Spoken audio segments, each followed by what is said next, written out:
దేవుని ఘనమైన నామమునకు స్తోత్రములు. ఈ వాగ్దానమును వింటున్న మీకందరికీ మన ప్రభువును ప్రియ రక్షకుడైన యేసుక్రీస్తు నామములో శుభములు, మా హృదయపూర్వకమైన వందనములు. ఈరోజు మీ కొరకైన దేవుని వాగ్దానము మీకా గ్రంథము 7వ అధ్యాయము 8వ వచనము. నేను అంధకారమందు కూర్చున్నాను, యెహోవా నాకు వెలుగుగా ఉండును. మంచి దేవుడైన యేసయ్య ఈ మంచి వాగ్దానమును నేడు మనందరి జీవితములలో నెరవేర్చునుగాక. ఆమేన్. ఈ వాగ్దానాన్ని మనము పరిశీలిస్తే, మన దేవుడు లోకమునకు వెలుగై ఉన్నారు. ఆయనలో చీకటి ఎంత మాత్రమును లేదు. ఆయన మన పక్షమునందుండి చీకటిమయమైన మన పరిస్థితులన్నిటినీ వెలుగుగా చేస్తారు.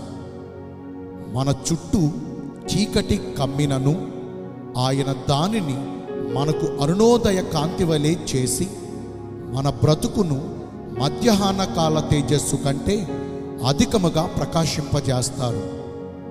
ప్రభువగు యెహోవాయే మనకు నిత్యమైన వెలుగుగా ఉండి మన దుఃఖ దినములను సమాప్తపరచి మన వేదనంతటినీ తొలగించి మన బాధలన్నిటిలో నుంచి, మన శ్రమలన్నిటిలో నుంచి మనలను విడిపించి కృంగి ఉన్న మనలను పైకి లేవనెత్తి దేశము యొక్క ఉన్నత స్థలముల మీద మనలను ఎక్కించి మన తండ్రి అయిన యాకోబు స్వాస్థ్యమును మన అనుభవములో ఉంచి మంచి పేరును, మంచి ఖ్యాతిని మనకు కలుగజేస్తారు.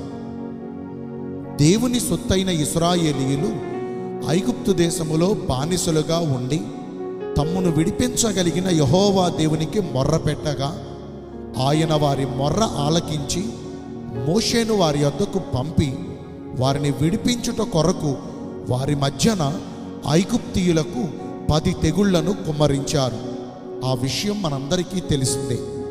అందులో ఒకటిగా మోషే ఆకాశము వైపు చేతులెత్తి ప్రార్థించగా ఐగుప్తు దేశమంతయు 3 దినములు గాఢాంధకారముగా మారింది.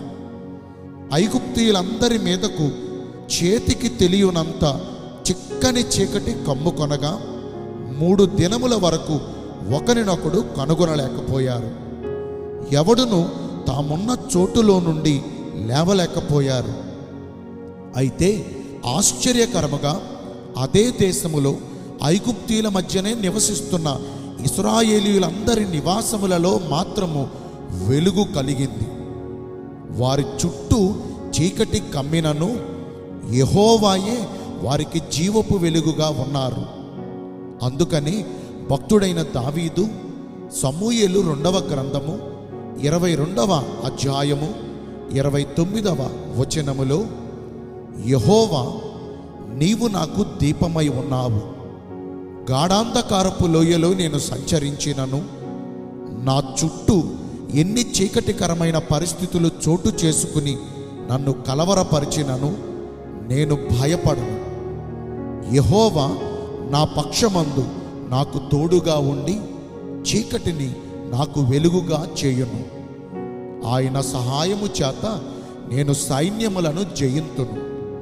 నా దేవుని సహాయము వలన నేను ఎత్తైన ప్రాకారములను దాటుదును. ఆయన నలిగిన రెల్లును విరువరని, దేవుడు మకమకలాడుతున్న జనపనార ఒత్తిని ఆర్పడు. బంధించబడిన వారిని తామున్న చెరలో నుండి వెలుపలకి తప్పించుటకును, చీకటిలో నివసించుచున్న తన ప్రజలకు జీవపు వెలుగును దయచేయుటకును మన ప్రభువైన యేసు ఈ లోకమునకు ఉదయించారు. నేడు ఆయన మన పక్షమున ఉండి మన చీకటిని తొలగించి మనకు వెలుగును అనుగ్రహించాలంటే మన పూర్ణ హృదయముతో, మన పూర్ణ ఆత్మతో ఆయనను వెంబడించాలి. ఆయనను వెంబడించువారు చీకటిలో నడువక జీవపు వెలుగును కలిగి ఉంటారు. ఆయన ఆజ్ఞలకు లోబడుచు, ఆయన మాటకు విధేయతను చూపుచు, సమస్త విషయాల్లో ఆయనకు అనుకూలముగా నడుచుకొనుచు మన పాప దోష అతిక్రమ క్రియలన్నిటినీ విసర్జించి ఆయన నామమందు భయభక్తులు కలిగి నడుచుకుంటే ఆయన మన జీవితాలలో నీతి సూర్యుని వలె ఉదయిస్తారు. నేను మీ అందరి కోసం ప్రార్థన చేస్తాను. పరిశుద్ధుడును ప్రేమ కలిగిన మా ప్రియ పరలోకపు తండ్రివైన దేవ, మీ కృప కలిగిన ఘనమైన నామమును బట్టి నిండు మనసుతో కోట్ల కొలదిగా మీకు మా కృతజ్ఞత స్తుతులు స్తోత్రములు వందనాలు చెల్లిస్తున్నామయ్యా. మా జీవితాలలో చీకటి అలుముకున్నప్పటికీ మీరు మా పక్షమునందుండి ఆ చీకటి నుంచి మమ్మల్ని విడిపించి మా బ్రతుకును వెలిగిస్తానని ఈ రోజున వాగ్దానము ద్వారా తెలియజేశారు. వాక్యానుసారముగా నడుచుకుని మా జీవితాలలో వెలుగును నింపుకునే కృపను నేడు మాకందరికీ దయచేయండి. ఈ రోజున ఎందరైతే పుట్టినరోజులను, వివాహ దినములను, ఇతరమైన శుభకార్యములను జరిగించుకుంటున్నారో వారందరికీ మెండైన దీవెనలు కుమ్మరించమని, మీ రాకడ కొరకు మమ్మను సిద్ధపరచమని యేసుక్రీస్తు ప్రశస్త నామమున ప్రార్థించి వేడుకొనుచున్నాను మా ప్రియ పరలోకపు తండ్రి. ఆమేన్. May God bless you all. Thank you.